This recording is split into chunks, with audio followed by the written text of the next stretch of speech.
స్పష్టంగా చెప్పమ్మా. 6 లక్షలు. ఇంకా తర్వాత మిగతావి 9 లక్షలు, మిగతా 3 లక్షలు నెక్స్ట్ క్యాష్ ఆయన చేతికి ఇచ్చారు.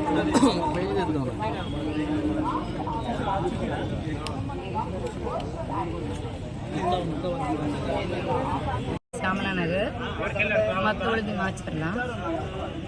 మాకు హైకోర్టులో జాబ్ ఇస్తా అని చెప్పి సీను అనే వ్యక్తి డబ్బులు తీసుకోవడం జరిగింది. తను ఇప్పుడు మేము డబ్బులు తీసుకున్నా కదా, మేము ఇంటికి పిలిచాము ఒకసారి. ఇవన్నీ ఫేక్ అని మాకు ఒక 1 year క్రితమే అర్థమైంది.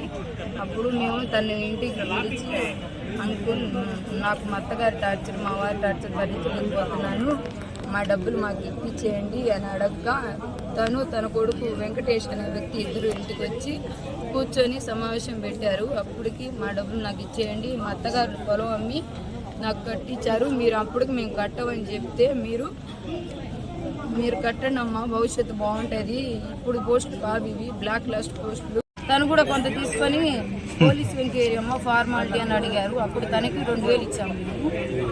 తీసుకొని ఇది అయినట్టేనమ్మా అది ఇది అని చెప్పి తను వెళ్ళిపోయారు.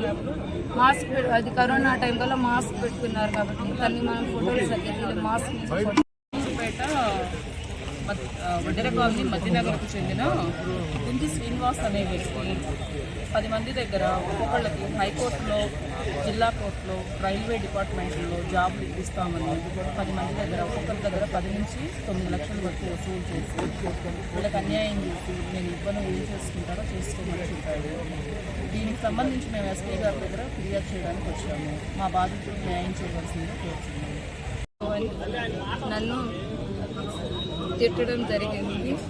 శ్రీనివాస్ అనే వ్యక్తి నా దగ్గర అన్ని ప్రూఫ్స్ ఉన్నాయి, ఆడియో రికార్డ్స్ ఉన్నాయి.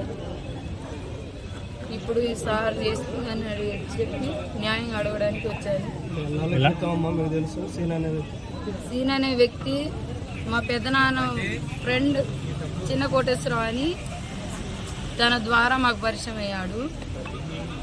గత 3-4 ఏళ్లుగా ఈ ప్రాసెస్ అవుతుంది అని కొద్ది ఫోన్పే ద్వారా వాడితే ఒకేసారి తీసుకోలేదు. 9 lakhs దశల వారీగా తీసుకున్నారు. ఫోన్పే ద్వారా 6 లక్షలు, మిగతా 2 లక్షలు